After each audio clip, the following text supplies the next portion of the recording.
Continuamos al descubierto. Estamos conversando con el ministro para el Trabajo, Osvaldo Vera. En la parte anterior hablábamos acerca del rol del trabajador, las incidencias que ha podido tener en el desempeño laboral toda esta situación de emergencia eléctrica. En esta semana, cuando se hablaba de la celebración del Día del Trabajador, la oposición venezolana afirmaba que no había nada que celebrar porque consideran a los empleados de la administración pública como una suerte de vagos que trabajan un solo día a la semana. ¿Cuál es la explicación que se puede dar para esto? Sí, bueno, primero es la concesión que tienen los sectores de oposición de los trabajadores. Nosotros lo hemos escuchado en muchas oportunidades, cómo señalan que los trabajadores y las trabajadoras son unos vagos, ¿no?, que no laboran. Esto es un pueblo muy trabajador, pueblo que se levanta bien temprano, con las dificultades de agarrar el G en un momento determinado, bajar a la ciudad, meterse en ese metro con las dificultades que existen en una población muy activa, o meterse en una tremenda cola para ir a trabajar.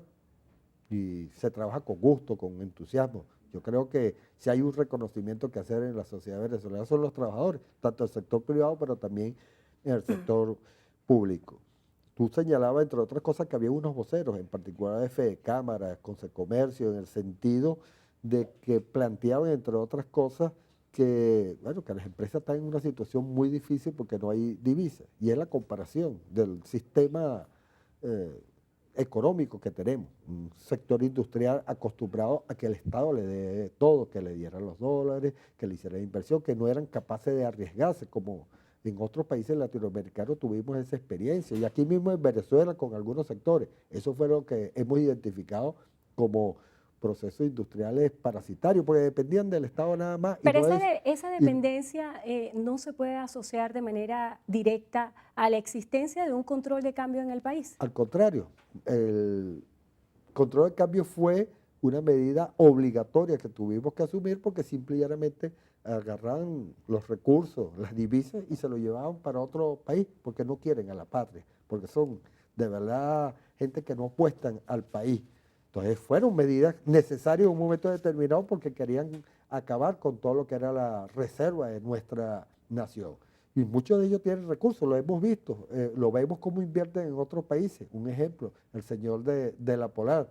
Ahora, aquí solicita divisas, en otros lugares invierte las divisas que se ganó en nuestro país con el esfuerzo de los trabajadores y las trabajadoras de Polar. Entonces, hay que considerar esa situación y es el avance que debemos desarrollar. Cómo transformar una sociedad que dependía única y exclusivamente del petróleo desde el punto de vista industrial, desde el punto de vista de nuestra capacidad productiva, en un país con diversidad desde el punto de vista productivo. Tenemos la materia prima, tenemos el ser humano, el material humano. Nosotros estamos convencidos que vamos a dar ese salto con una política orientada, convertir esta crisis en una oportunidad para cambiar el modelo productivo. Dentro de ello nos conseguimos con realidades. Y una de ellas tiene que ver con la situación hemisférica, mundial, pero que en América Latina pega con mucha fuerza, como es la situación eléctrica, cómo es la disminución en la lluvia, o en otros lugares cómo se desata la lucha ese del niño y la niña. Nosotros estamos viviendo la crisis más importante que en la historia de Venezuela hemos tenido. ¿Ha sido positiva la decisión de disminuir las jornadas laborales? Sin ninguna duda, si no, no hubiésemos llegado a esta fecha con capacidad de tener el nivel eléctrico que en estos instantes gozamos, esperando la lluvia, y vamos a seguir con esa pelea. Y una de las medidas extraordinarias que tuvimos que tomar, provisional, por esta coyuntura, fue ir disminuyendo paulatinamente el papel del Estado venezolano, la administración pública. Bueno, donde estamos... Se tiene prevista la fecha para, de alguna manera, volver a la normalidad en los empleados de la administración pública? Depende fundamentalmente de la situación climatológica. Necesitamos la lluvia, necesitamos llenar el Guri, necesitamos llenar la mariposa, necesitamos, y estamos convencidos, estamos estirando hasta que llegue la época de lluvia. Si no, el colapso era total. Si no, teníamos que vernos en la obligación, no solamente por acciones del gobierno, sino íbamos a tener que cerrar. Afortunadamente, hemos tomado esta medida de carácter extraordinaria, hemos venido avanzando, le hacemos el llamado al sector empresarial, a los venezolanos y las venezolanas, seguir trabajando en función de eso para lograr superar una situación que nos está afectando como nación, como país, como ciudadanos, y por supuesto también afecta desde el punto de vista industrial. Nosotros estamos convencidos que va a llegar la lluvia, vamos a superar esta crisis, vamos a la normalidad, y cada uno de esos conceptos va a repercutir en ese cambio del modelo productivo, y vamos a convertir a Venezuela en esa pequeña gran potencia que se decía siempre nuestro presidente Ministro, Chávez. ¿Cómo convertirlo en un país productivo? Ministro, se nos está agotando el tiempo. ¿Cuál pudiera ser el balance hasta la fecha del Consejo de Economía Productiva? Y si usted considera que existe hoy confianza en los empresarios privados para abrir nuevas fuentes de empleo. Yo creo que es altamente positiva, hemos venido avanzando, cada día se incorporan más, tenemos niveles de inversiones nacionales, pero también extranjeras, se está apostando, han aparecido algunos dólares, un ejemplo en el caso petroquímico, donde se ha creado un fondo con aporte de divisas del sector empresarial nacional, en otras inversiones desde el punto de vista internacional, y estamos convencidos de que vamos a reflotar todo lo que es el aparato productivo, con participación del sector privado, pero principalmente por la disposición, el trabajo y la dedicación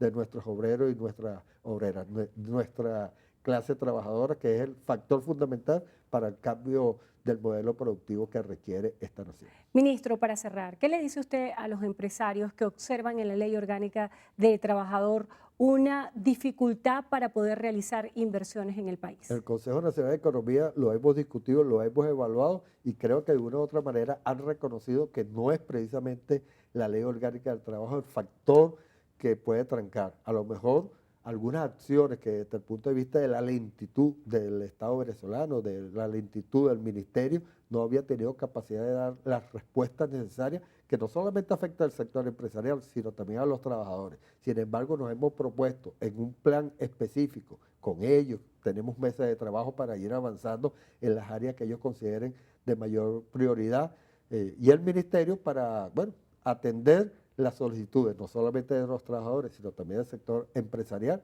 entendiendo que estamos apostando a Venezuela, a la patria de Bolívar, a la patria de Chávez, y estoy convencido y sigo siendo optimista que vamos a salir adelante, que esta crisis se nos convierte en una oportunidad para hacer cada día de Venezuela un mejor país. Bueno, hemos finalizado el descubierto. Agradecemos profundamente al ministro de Trabajo, Osvaldo Vera, por estar con nosotros en esta ocasión, y gracias a ustedes también por habernos acompañado como en cada entrega en Al Descubierto. Será hasta la próxima.